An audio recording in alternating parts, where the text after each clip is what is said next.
नमस्कार दोस्तों, रुक्मणी क्लासेस के यूट्यूब चैनल में आप सभी का स्वागत है। जैसा कि अपने पिछली कक्षाओं में बात की कि अपने बात की थी चतुर्भुजों को समझना। तो कक्षा 8 की जो प्रश्नावली है चतुर्भुजों को समझना वो है तीसरी प्रश्नावली। उसमें अपन ने बात की थी 3.1 और 3.2 की बात कर ली थी। लास्ट वीडियो में अपन ने बात की थी कि 3.3 में अपन ने बात की थी इसके गुणों की, चतुर्भुजों के गुणों की, समांतर चतुर्भुज की, इनकी भुजाओं की, इन सभी की अपन ने बात की थी। आज हम बात करते हैं 3.3 को स्टार्ट करते हैं। तो देखो 3.3 क्या है, इसका क्वेश्चन नंबर 1 क्या कह रहा है।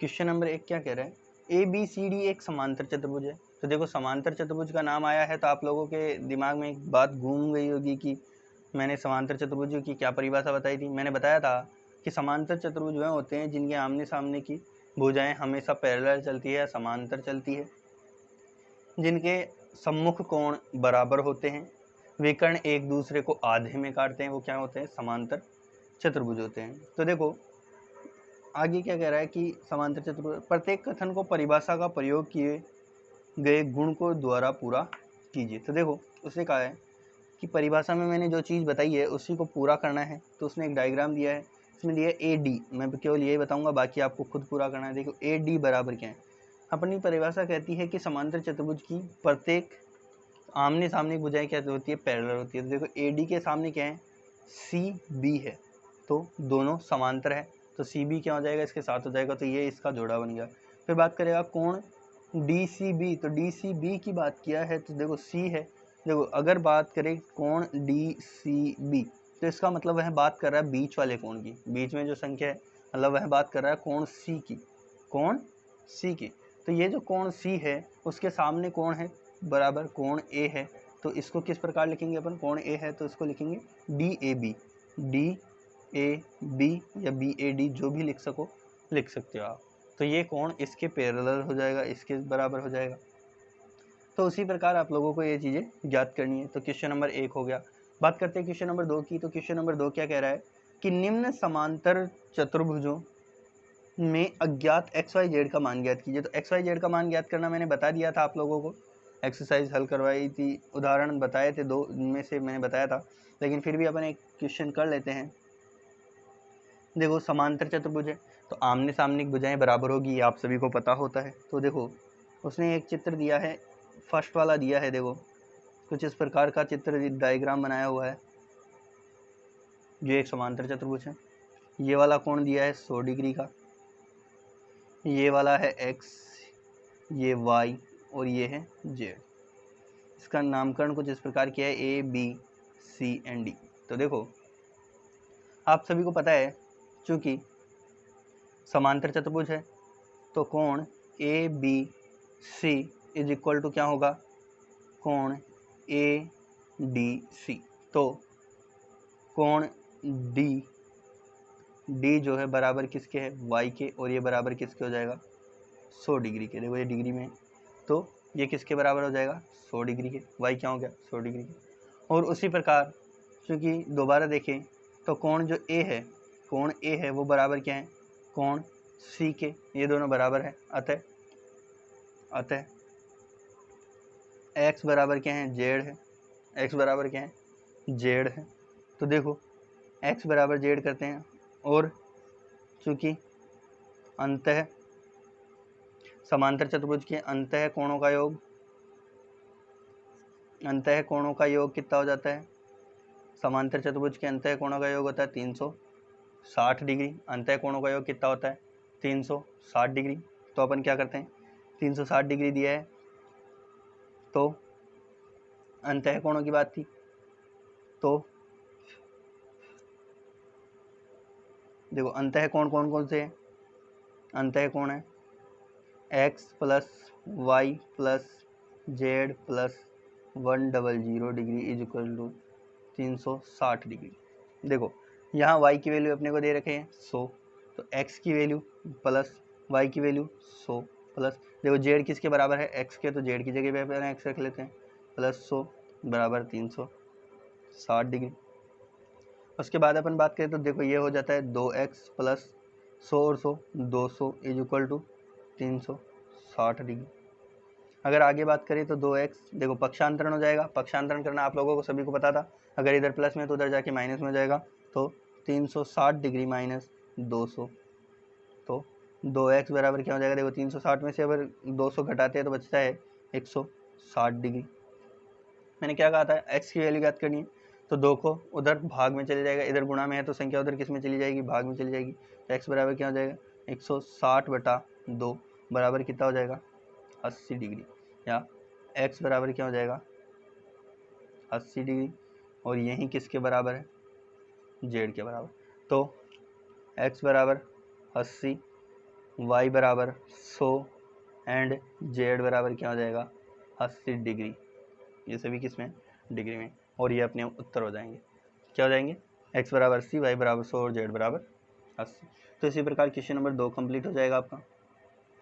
तो देखो आप लोगों के बाकी सब समान हैं, लेकिन एक बार एक क्वेश्चन नंबर इसका तीसरा भी देख लेते हैं हम, इसका क्वेश्चन नंबर 3 भी देख लेते हैं। देखो क्वेश्चन नंबर 3 की बात करते हैं हम।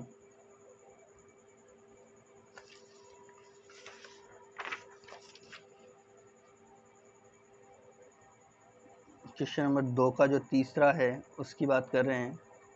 तो क्या कर रहा है, इसमें कुछ इस प्रकार का डायग्राम बना हुआ है।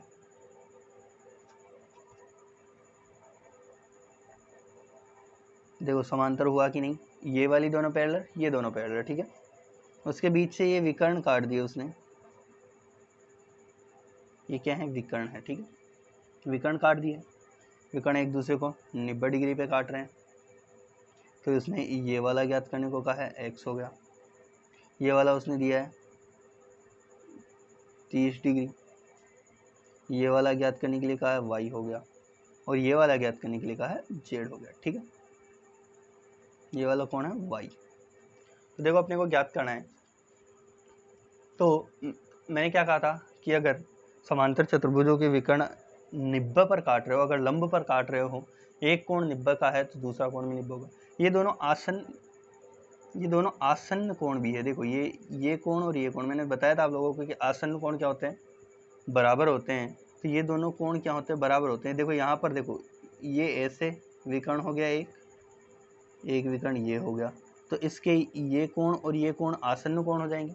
तो चूंकि इसकी वैल्यू कितनी है 90 डिग्री, तो x की वैल्यू भी कितनी हो जाएगी 90 डिग्री, x की वैल्यू क्या हो जाएगी 90 डिग्री। अब बात करते हैं y की वैल्यू की। तो y की वैल्यू ज्ञात करने के लिए क्या है, एक त्रिभुज दे रखा है, तो ये त्रिभुज दे रखा है, तो इस त्रिभुज की अंतःकोण का योग क्या होता है, x प्लस वाई प्लस 30 बराबर कितना होना चाहिए 180 डिग्री। क्यों, क्योंकि यह एक त्रिभुज है। देखो ये वाला त्रिभुज है ना पूरा, ये वाला एरिया त्रिभुज का हो गया, इसके अंदर ये एक समकोण त्रिभुज है। x की वैल्यू क्या है 90 डिग्री, y की वैल्यू पता नहीं है, z की वैल्यू 30 है बराबर 180 डिग्री। y की वैल्यू क्या हो जाएगी, y के साथ में 90 और 30 कितने हो जाते हैं 120 बराबर 180 डिग्री।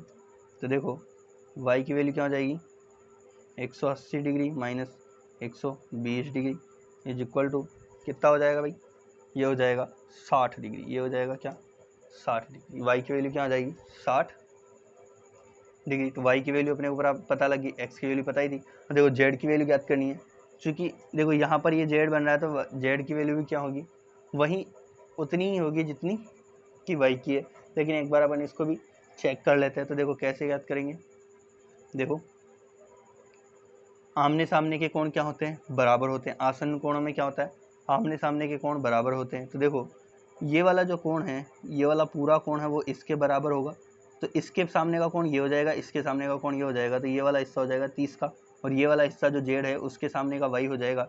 चूँकि जेड व y बराबर सम्मुख कोण, क्या है सम्मुख कोण, अतः z बराबर क्या हो जाएगा y, कोण z बराबर कोण y, अतः तो z बराबर भी क्या हो जाएगा 60 डिग्री। तो इधर देख लेते हैं, x बराबर कितना आ गया 90 डिग्री, y बराबर क्या आ गया 60 डिग्री और z बराबर क्या आ गया 60 डिग्री, z बराबर भी क्या आ गया 60 डिग्री। इस प्रकार अपना ये हल हो जाता है। अब बात करते हैं अपन क्वेश्चन नंबर 3 की। तो क्वेश्चन नंबर 3 कह रहा है कि क्या एक चतुर्भुज ABCD समांतर चतुर्भुज हो सकता है यदि, उसने संभावनाएं दी है क्वेश्चन नंबर 3 में। अपन एक संभावना को उठाते हैं, उसके हिसाब से देखते हैं, अगर वह बैठता है तो ठीक है, नहीं तो आप लोगों को बाकी तो करना ही है। तो देखो क्या कह रहा है कि यदि ABCD एक समांतर चतुर्भुज हो सकता है। देखो एक ABCD एक चतुर्भुज बनाया है, मैं इसको समांतर की संज्ञा नहीं दे रहा हूँ अभी तक, लेकिन उन्होंने कहा है कि इसका नाम है ABCD, ठीक है। उन्होंने कहा यदि कोण B प्लस कोण D 180 हो तो पहली सिचुएशन। दूसरा कहा उसने कि देखो पहली सिचुएशन ले, दूसरी ले या तीसरी ले, अपन दूसरी सिचुएशन लेते हैं इसके लिए, क्योंकि दूसरी सिचुएशन में दे रखा है कि AB बराबर दे रखा है DC, AB बराबर दे रखा है DC, बिल्कुल सही है। और ये दे रखा 8 सेंटीमीटर, तो ये 8 सेंटीमीटर और ये भी 8 सेंटीमीटर। इसका मतलब BC और AD पैरेलल हो गई, क्योंकि दोनों तरफ लंबाई बराबर है। तो उसने कहा कि AD 4 सेंटीमीटर है, AD कितना है 4 सेंटीमीटर है, और BC 4.4 सेंटीमीटर, BC क्या है 4.4 सेंटीमीटर। देखो ये तो दोनों पैरेलल हो गए, लेकिन ये थोड़ा क्या हो गया बड़ा हो गया, तो ये है, इसे हम एक समांतर चतुर्भुज नहीं कह सकते। देखो अर्थात ये जो सेकंड की बात कर रहे थे, सेकंड क्या है, यह है समांतर चतुर्भुज नहीं है, क्योंकि भुजा AD is not equal to AD is not equal to BC, मतलब BC के बराबर नहीं है, और एवं AB व DC समांतर नहीं है।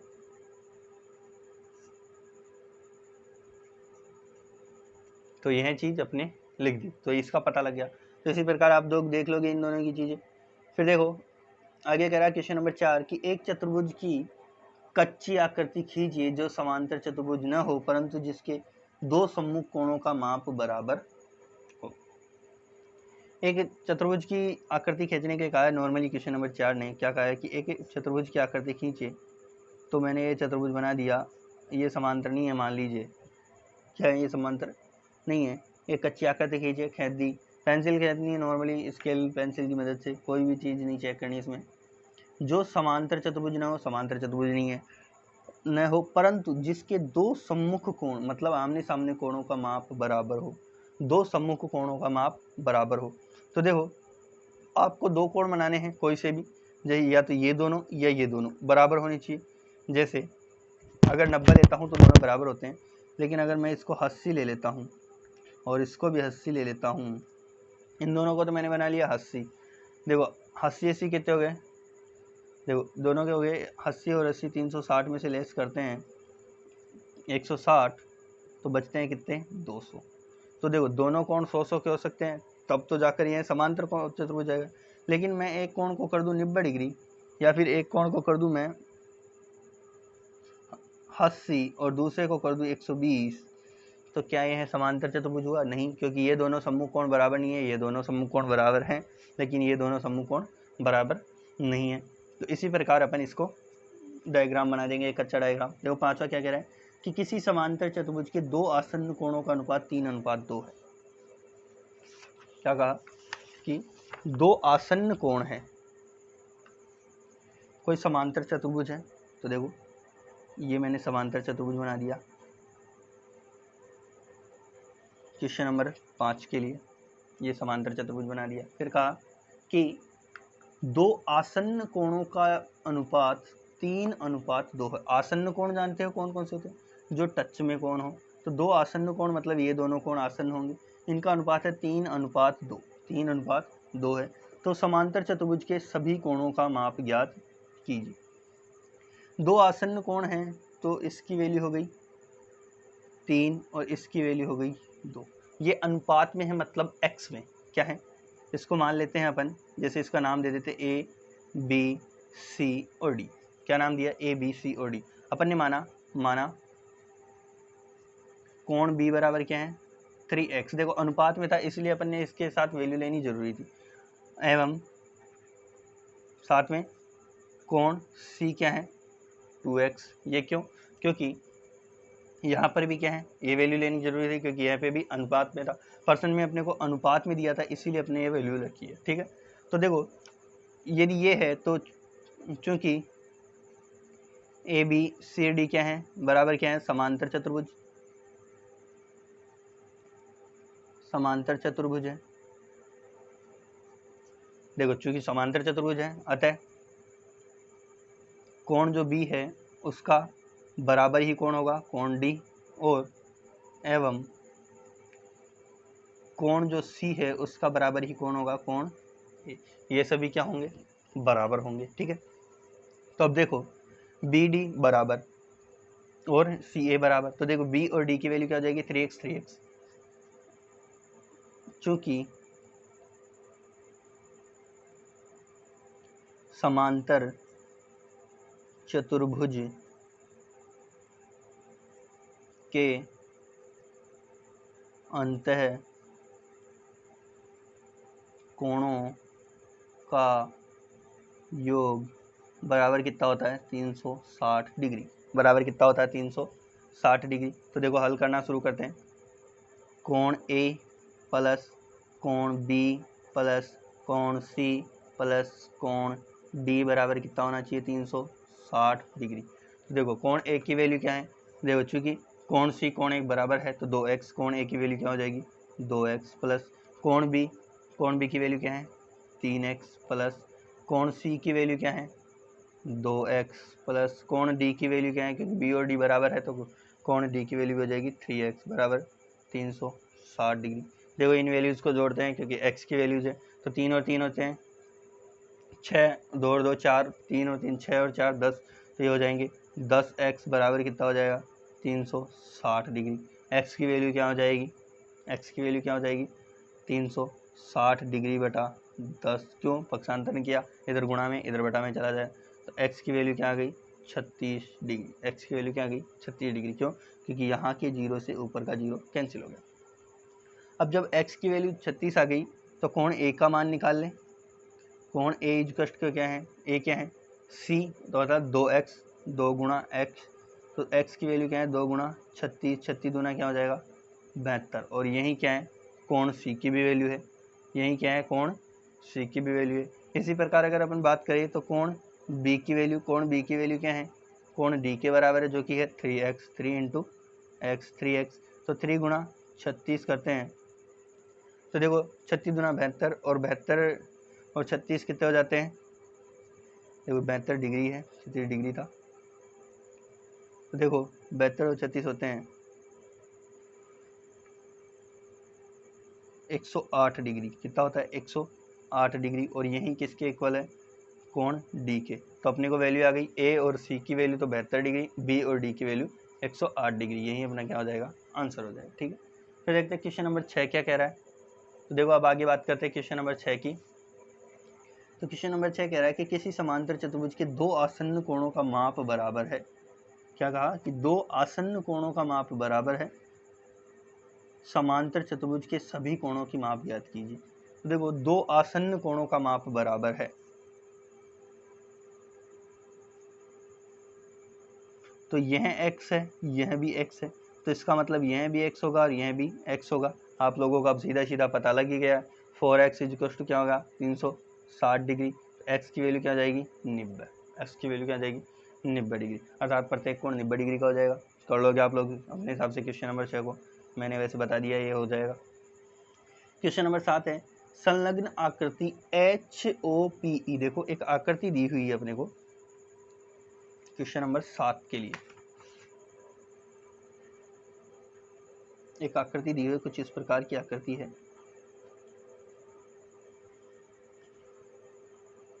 देखो ये यहीं पे है, तो यहाँ का कोण दे रखा है 70 डिग्री। ठीक है, इसको एक इस प्रकार से दो भागों में बांट रखा है और इधर वाला दे रखा है जेड, ये वाला दे रखा है वाई, ये वाला दे रखा है 40, ये वाला क्या दे रखा है 40 और ये वाला दे रखा है x। तो देखो अपने को इसमें ज्ञात करना है क्या, एक्स वाई जेड की वैल्यू, एक्स वाई जेड के कोणों का माप ज्ञात कीजिए, ज्ञात करने में प्रयोग किए गए गुणों को बताइए। देखो गुण बताने हैं, कौन कौन सा गुण यूज लिया है और कौन कौन सा तरीका याद किया है। तो ये अब आज का अपना लास्ट क्वेश्चन होगा, बाकी के क्वेश्चन आप लोग खुद कर लोगे अपने हिसाब से, कुछ क्वेश्चन आप खुद भी करोगे। अब नेक्स्ट में अपन 3.3 स्टार्ट करेंगे, सॉरी 3.4 स्टार्ट करेंगे। तो देखो इसको मैं समझाता हूँ आप लोगों को कि क्या कौन सा नियम यूज लिया, कौन सा गुण यूज लिया। चूंकि ये समांतर चतुर्भुज है, चूंकि देखो इसका नाम दिया HOPE, HOPE, चूंकि O बिंदु पर, देखो बिंदु कौन सा है, O बिंदु पर सरल रेखा पर बने कोणों का योग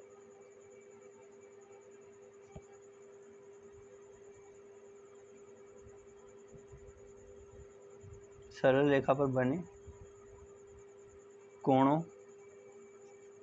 का योग बराबर कितना होता है 180 डिग्री। अतः कोण O क्या हो जाएगा 180 डिग्री माइनस 70 डिग्री। देखो अंदर का कोण यहाँ का पता लग जाएगा हमें, 180 में से 70 घटाएंगे तो कोण O इज इक्वल टू क्या हो जाएगा 110 डिग्री। कोण ए क्या हो जाएगा 110 डिग्री। अब बात करते हैं, देखो कोण ए है तो कोण ई जो है x है, तो चूंकि कोण O is equal to 110 degree, अतः कोण ई बराबर 110 डिग्री बराबर क्या है x के।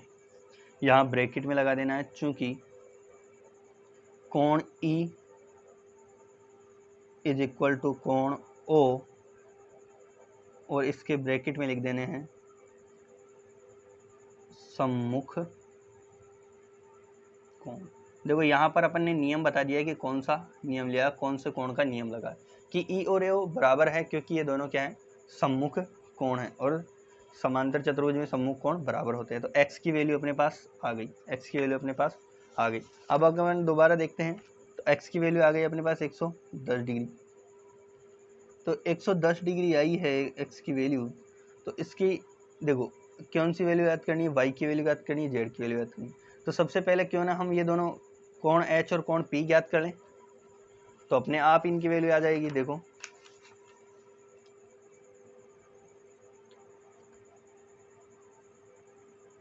अब प्रश्नानुसार, प्रश्न के अनुसार कौन कौन सा कोण है, कोण h और कोण p। कोण h इज इक्वल टू कोण p, सॉरी b नहीं है p है, ब्रैकेट में वही सम्मुख कोण।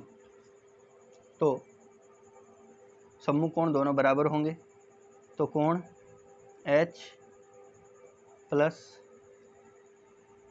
कोण O प्लस कोण P प्लस कोण E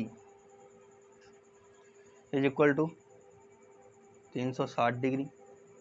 तो देखो H की वैल्यू क्या है और P की वैल्यू क्या है, समान है, तो कोण 2H लिख देते हैं, इसको H मान लिया दोनों को, प्लस O और P की वैल्यू समान है। देखो O और E की वैल्यू समान है, तो 110 और 110 ऐड हो जाएंगे, 110 डिग्री प्लस 110 डिग्री बराबर 360 डिग्री। तो 2 कोण H इसकी वैल्यू क्या हो जाएगी प्लस के 220 डिग्री बराबर 360 डिग्री। तो 2 कोण H बराबर क्या हो जाएंगे 360 डिग्री माइनस 220 डिग्री। ये क्या किया अपन ने, पक्षांतरण कर दिया, इधर प्लस में थी उधर जाके माइनस में हो गई। तो कोण H बराबर क्या हो जाएगा, देखो 380 में से, सॉरी 360 में से 220 लेस करते हैं तो देखो बचता है 0, 4 और 1, 114। तो कोण H की वैल्यू याद करते हैं, तो देखो 2 का भाग अगर इसमें जाता है तो बचता है 70 डिग्री। क्यों? क्योंकि यहाँ 2 गुणा में था, वहाँ जाएगा भाग में चली जाएगी, तो कितना हो जाएगा 70 डिग्री। अर्थात कोण H 70 डिग्री है तो कोण P भी क्या होगा 70 डिग्री होगा। तो देखो अपने पास कोण आ गए, कोण आ गया, कोण H बराबर क्या है 70, कोण O क्या है 110, P क्या है 70 और E क्या है ये भी 110 डिग्री। अपने पास पूरे 4 कोण आ गए। चूंकि कोण H क्या है Z प्लस 140, कोण H क्या है देखो कोण H क्या है Z प्लस 40, चूंकि कोण H इज इक्वल टू क्या है Z प्लस 40। तो देखो Z की वैल्यू ज्ञात करने के लिए 70 डिग्री बराबर Z प्लस 40 डिग्री। तो Z की वैल्यू क्या हो जाएगी 70 डिग्री माइनस 40 डिग्री। तो Z बराबर क्या हो जाएगा 30 डिग्री। Z बराबर क्या हो जाएगा 30 डिग्री। ये Z की वैल्यू होगी। अब बात ज्ञात करनी किसकी Y की वैल्यू। तो देखो Y की वैल्यू भी यहाँ पर टोटल है कितना, टोटल कितना है वही 70 डिग्री, उसमें से Y की वैल्यू ज्ञात करनी है। तो देखो Y की वैल्यू क्या हो जाएगी, Y की वैल्यू हो जाएगी 40 डिग्री। Y की वैल्यू क्या हो जाएगी 40 डिग्री, और वो भी बताते हैं कैसे होगी।